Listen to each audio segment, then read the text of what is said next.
دہشت گرد ایک ایسے نوجوان کی داستان جس سے بچپن میں جائیداد، عیش و آرام، اپنوں کا پیار، رشتے چھین لیے گئے۔ حالات کے چنگل میں پھنس کر وہ جرائم کی دنیا میں داخل ہوا۔ محب وطن ہوتے ہوئے ملک دشمن قرار دیا گیا۔ انڈیا گیا تو قدم قدم پر موت نے گھیرا، مگر اس نے انڈیا میں انڈیا کی بینڈ بجائے رکھی۔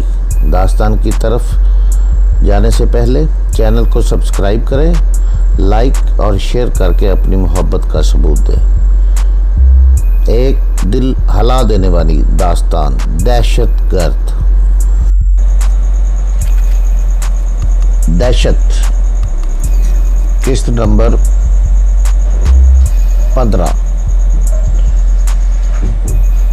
کچھ کیش میرے پاس ہے، میں نے اچانک کہا۔ اگر اس سے تمہارا کام چل جائے تو لے لو، مگر یہاں سے دفع ہو جاؤ۔ میرا درست لہجہ اسے شاک گزرا۔ اس نے گھور کر میری طرف دیکھا اور تحقیر آمیز لہجے میں بولا، تیرے پاس کتنا کیش ہے؟ 1.5 لاکھ روپے، میں نے اسی لہجے میں جواب دیا۔ میں حیدرآباد سے یہاں گاڑی خریدنے آیا تھا، مگر اب نہیں خریدوں گا۔ جتنا بھی مال ہے نکال کر فرش پر ڈال دے، اس نے کہا۔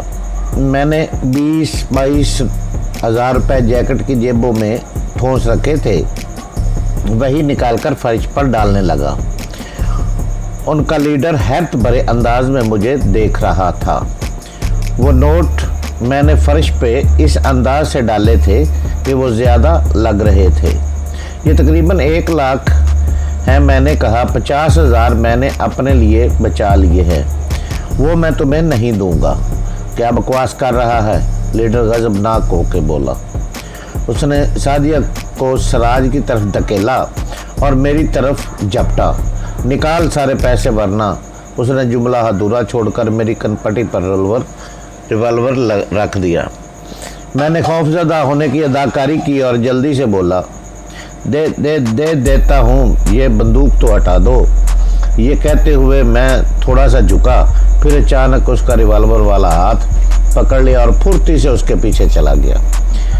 میں نے پلک جھپکتے ہوئے مشین پسٹل نکال کر اس کی کنپٹی سے لگا دیا اور گھبرا کر بولا، ان لوگوں سے کہو کہ ریوالور پھینک دے، ورنہ تمہاری کھوپڑی پاش کر دوں گا۔ ریوالور پھینک دو، اس نے اپنے دونوں ساتھیوں کو حکم دیا۔ وہ اتنا خوفزدہ ہو گیا تھا کہ اس کا ریوالور ہی ہاتھ سے چھوٹ گیا۔ اس کے دونوں ساتھیوں نے بھی جلدی ریوالور پھینک دیے۔ اب تم لوگ دیوار کی طرف منہ کر لو، میں نے ان دونوں سے کہا۔ انہوں نے میرے حکم کی تعمیل میں عمل کیا۔ میں نے اجاز سے کہا، تم یہ ریوالور اٹھا کر ایک طرف رکھ دو اور یہ نوٹ سمیٹ لو۔ پھر میں لیڈر کو بھی دھکیلتا ہوا دیوار کے پاس لے گیا اور اس سے کہا، ہاتھ اٹھا کر خاموشی سے کھڑے ہو جاؤ۔ تم میں سے کسی نے پیچھے مڑ کر دیکھا یا آواز نکالی تو میں ڈھیر کر دوں گا۔ یہ کہہ کر میں دروازے سے چپک کر کھڑا ہو گیا۔ مجھے ان کے چوتھے ساتھی کا انتظار تھا جو سوزوکی اندر لا رہا تھا۔ پھر سوزوکی پورچ میں رکنے اور چند لمحوں بعد گیٹ بند ہونے کی آواز سنائی دی تو میں چوکنا ہو کر کھڑا ہو گیا۔ وہ ترنگ میں سیٹی بجاتا ہوا آ رہا تھا۔ اس نے جو ہی کمرے میں قدم رکھا، میں نے پیچھے سے اس کی گردن دبوچ لی اور مشین پسٹل اس کی کنپٹی سے لگا دیا۔ آواز نکالنے کی ضرورت نہیں ہے، میں نے دوسرے ہاتھ سے اس کا ریوالور چھین کر اس کو کونے میں پھینک دیا جہاں اجاز نے باقی ریوالور ڈالے تھے۔ باہر تمہارے کتنے آدمی ہیں؟ میں نے غراق کر پوچھا۔ کوئی بھی نہیں، اس نے جواب دیا۔ ہم صرف 4 تھے اور بقیہ ساتھیوں کے برعکس نہ وہ خوفزدہ ہوا تھا اور نہ ہی اس کے ہاتھ پاؤں کانپے تھے۔ یہ وہی نوجوان تھا جو مجھے اور اجاز کو گن پوائنٹ پر لاؤنج میں لایا تھا۔ میں اس خیال سے اس کی تلاشی لینے لگا کہ ممکن ہے اس کے پاس مزید کوئی ریوالور ہو۔ وہ اچانک مجھ سے لپٹ گیا۔ میرے لیے یہ حملہ قطعی غیر متوقع تھا، اس لیے میں بری طرح لڑکھڑا گیا۔ اس نے بائیں ہاتھ سے میرا پسٹل والا ہاتھ پکڑ لیا تھا اور دایاں ہاتھ میری گردن پر تھا۔ میرے اندازے کی ذرا سی غلطی بہت مہنگی پڑی تھی۔ मेरा मुकाबल ना सिर्फ ताकत रखता था बल्कि लड़ने भिड़ने के फन से में भी ताक था। उसने मेरे दाएं कलाई इतने ज़ोर से मरोड़ी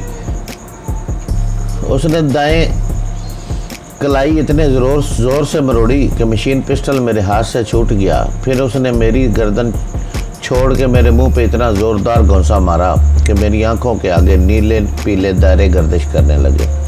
मैंने सर झटक कर खुद को संभाला और झुकाई देकर एक तरफ हट गया, वरना उसकी किक मेरे जबड़े पर पड़ती। मैंने झपट के उसकी वही टांग पकड़ ली और उसे ज़ोर से झटका देकर छोड़ दिया। फिर मैं इत्मीनान से आगे बढ़ा और अपना मशीन पिस्टल उठा लिया। मुझ पर हमला करने वाला अभी तक फर्श पर गिरा पड़ा हाथ पांव मार रहा था। मैं जानता था कि अब वो कम से कम 3 महीने तक अपने पैरों पर ना चल सकेगा। मेरा वो दाव इतना ही खौफनाक था। इजाज़ से अपनी वो रकम लेकर मैंने जेब में रखी जो फर्श पर फेंकी थी। फिर सिराज साहब से मुखातब हुआ, अंकल इन लोगों को पुलिस के हवाले करेंगे या मार पीट के खुद ही छोड़ देंगे? तुम्हारा क्या ख्याल है? मैं इन्हें इनाम देकर रुखसत करूँगा। सिराज साहब ने कहा, मैं इन सब बदमाशों को पुलिस के हवाले करूँगा। ठीक है, फिर मैं इनके हाथ पैर बांध देता हूँ। ये कहकर मैं आगे बढ़ा और बारी बारी इन तीनों की खोपड़ियों पर मशीनी पिस्टल का दस्ता रसीद कर दिया और तीनों कटे हुए दरख्तों की तरफ फर्श पर आ रहे। मैंने इन सब को घसीट के बाथरूम में फेंका और बाथरूम का दरवाज़ा बाहर से बंद करके सिराज साहब से कहा, अब आप पुलिस को फ़ोन कर सकते हैं, मैं यहाँ से जा रहा हूँ। ये कहकर मैं बाहर की तरफ बढ़ा। मैंने इन्हें बांधना मुनासिब नहीं समझा था। सुनो बेटे, इजाज़ की अम्मी ने कहा, मुझे अफसोस है कि आंटी प्लीज़, मैंने उनकी बात काट दी, मुझे शर्मिंदा ना करें। ये कहकर मैं तेज़ी से बाहर निकल गया।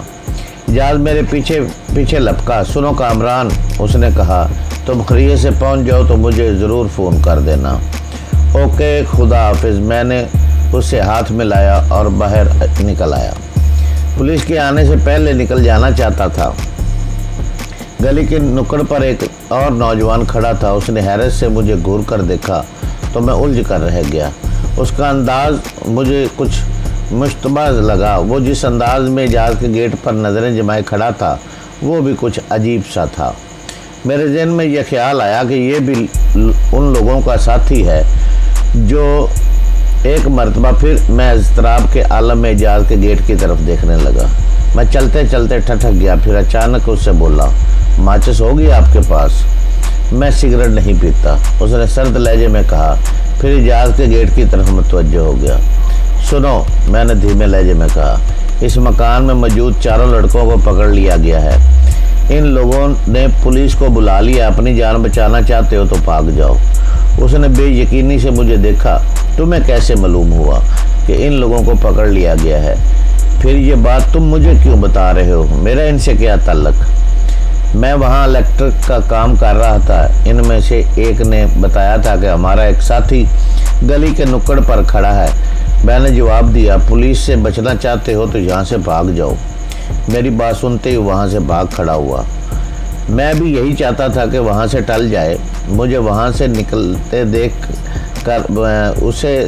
देख कर इत्मीनान हुआ।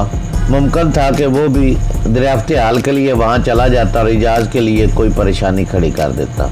पुलिस का क्या भरोसा वो कब तक वहाँ पहुँचती। उसके जाने के बाद मैं तेज़ी से मेन रोड की तरफ बढ़ गया। इस वक्त दोपहर के 4 बज रहे थे और दिन सर्दी कुछ ज़्यादा ही थी और सूरज की किरणों में भी ज़्यादा हरारत महसूस नहीं हो रही थी। मैं इसी दिन कराची से निकल जाना चाहता था, मगर अखबार में था कि पुलिस ने कराची से बाहर जाने वाले तमाम रास्तों की नाकाबंदी कर रखी है। मुझे पुलिस से इस मुस्तैदी की उम्मीद तो नहीं थी, मगर मैं कोई रिस्क नहीं लेना चाहता था। गैर मुल्की एजेंट साबित होने के बाद तो पुलिस के अलावा दूसरी एजेंसियां भी मेरी तलाश में होंगी। यह सोचकर मैं फौरी तौर पर कराची से जाने का इरादा मुलतवी कर दिया। मगर सवाल फिर वही था कि अब मैं कहाँ जाऊँ। इतने बड़े शहर में मुझे सर छुपाने के लिए ठिकाना नहीं मिल रहा था। अगर मामला सिर्फ पुलिस या खुफिया एजेंसियों का होता तो मैं बिल्कुल परेशान न होता, मगर बास भी मेरे खून का प्यासा हो रहा था। उसकी तरफ से मुझे ज़्यादा ख़तरा था। वो मेरे तमाम खुफिया ठिकानों से वाकिफ़ था। असल ख़तरा तो मुझे उसकी तरफ से था। मैं एक मरतबा फिर ज़हन पर जोर डालने लगा कि ऐसी कौन सी जगह हो जहाँ बास के आदमी ना पहुँच सके। फिर अचानक मुझे कदीर का ख्याल आया। कदीर बहुत मामूली सा बदमाश था। वो महमूदाबाद में रहता था और जुए का एक छोटा सा अड्डा चलाता था। मैं छोटे मोटे मामलात में उससे काम लेता रहता था, मगर वो बास की नज़रों में नहीं आता था। उसका ख्याल आया तो मैंने उसके पास जाने का फ़ैसला कर लिया। इस वक्त मेरी मदद कर सकता था। मैंने टैक्सी मेन रोड पर छोड़ी और कदीर के मकान की तरफ पैदल ही चल दिया। मुझे उम्मीद थी कदीर इस वक्त घर में ही होगा। जुए के अड्डे पे तो वो रात को बैठता था। कदीर के दरवाजे पर पहुंचकर मैंने दस्तक दी तो 12-13 बरस की एक लड़की बाहर निकली। उसने सवालिया नज़रों से मुझे देखा। कदीर है? मैंने पूछा। लड़की कुछ कहे बगैर घर में गायब होगी। मैं वहीं खड़ा इंतज़ार करता रहा। चंद मिनट बाद कदीर घर से निकला। उसने मैली सी एक धोती बांध रखी थी। उपली जिस्म बनाना था। उसका जिस्म खूब गठा हुआ था और इस पे रीछ की तरह घने बाल थे। मुझे देखकर उसने हैरत से पलकें झपकाई। फिर बोला, कामरान साहब आप? हाँ कदीर, मैंने जवाब दिया। मैं इस वक्त मुसीबत में गिरफ्तार हूँ और मैं जानता हूँ। उसने मेरी बात काट दी। तुम जानते हो? मैंने चौंक कर कहा। अखबार तो मैं पढ़ ही लेता हूँ कामरान साहब, उसने हंस कर कहा। मगर आप फिक्र मत करें, आपने कदीर पर भरोसा किया है तो वो आपको मायूस नहीं करेगा। उसने सीने पर हाथ मार के कहा, मैं अभी आया। ये कहकर वो अंदर चला गया। चंद मिनट बाद दोबारा बाहर निकला तो बदले हुए हुलिये में था। अब उसके जिस्म पर साफ सुथरा शलवार सूट था। पैरों में पेशावरी चप्पल थी और बाल सलीके से जमे हुए थे। उसने मुझसे कहा, आइए मेरे साथ। मैं उसके साथ चल दिया। वो गली से निकलकर मेन रोड पर आया। मेरा ख्याल था कि वो रिक्शा या टैक्सी पकड़ेगा, मगर वो पैदल ही चलता रहा। मैंने उससे ये भी ना पूछा कि वो मुझे कहाँ ले जा रहा है। मैं आपको अपनी बहन के घर ले जा रहा हूँ, वो चलते चलते खुद ही बोला। वहाँ आप बिल्कुल महफूज रहेंगे। मैं आपको अपने घर में ठहरा नहीं सकता, मगर आजकल पंजाब से मेरी बड़ी साली आई हुई है, वहाँ तो तुम्हारा बहनोई भी होगा। मैंने कहा, उसकी आप बिल्कुल फ़िक्र मत करें, वो बहुत नेक आदमी है। उससे मैं यही कहूँगा कि कामरान साहब लाहौर से आए हैं और मेरे पुराने दोस्त हैं। फिर वो राजदाना लहजे में बोला, सर को मेरे धंधे का कुछ पता नहीं है। सरवर को मेरे धंधे का कुछ पता नहीं है। वो यही समझता है कि मैं कमीशन पे प्रॉपर्टी का काम करता हूँ। आप भी उसे मेरे धंधे के मुताल्लिक कुछ मत बताइएगा। यार, जब तुमने नहीं बताया तो मैं क्यों बताऊँगा?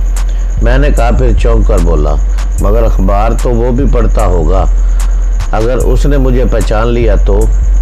वो आपको नहीं पहचान सकता, कदीर ने कहा। अखबार में आपकी बहुत पुरानी तस्वीर लगी है। उस ज़माने में आप मूंछें साफ़ करते थे। अब तो आपने चेहरे पर घनी मूंछें रखी हुई हैं।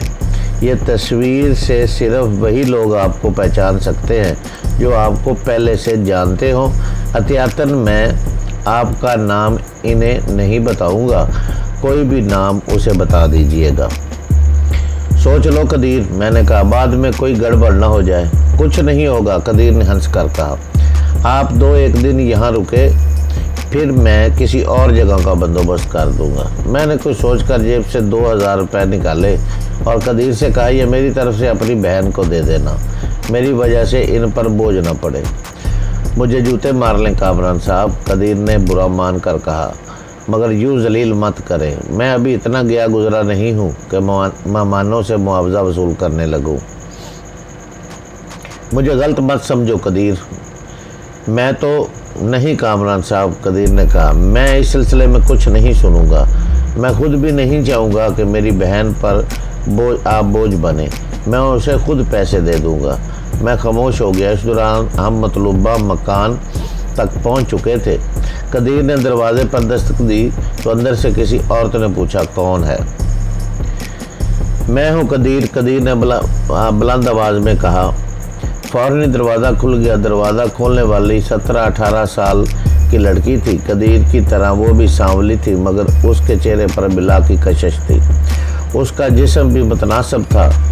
अगर उसके जिस्म में जदीद वज़ा के कपड़े होते तो वो मज़ीद खूबसूरत लगती। उसने बहुत अदा से पलकें झपका कर मुझे देखा, फिर कदीर से बोली, आओ भैया अंदर आ जाओ, बाहर क्यों खड़े हो? तो रास्ता देगी तो अंदर आएंगे ना, कदीर ने हंसकर कहा। फिर मुझसे मुखातब हुआ, आओ यार तुम भी अंदर आ जाओ। फिर वो लड़की से बोला, ज़ैनब ये मेरे बहुत पुराने दोस्त कमाल हैं। वो कामरान कहते कहते रुक गया। सरवर कहाँ है? वो नहा रहे हैं, अभी अभी ड्यूटी से आए हैं। उसने गहरी नज़रों से मेरा जायज़ा लिया, फिर उसने हमें एक कमरे में बिठा दिया। इस कमरे में एक सोफ़ा सेट और 2-3 कुर्सियाँ और एक तख्त पड़ा था। खिड़कियों और दरवाज़ों पर रंगीन पर्दे थे। कमरे की छत चड़ियों और झालरों से सजी हुई थी। चड़ियों का रंग उड़ने लगा था। ये थी किस्त नंबर 15, दहशत।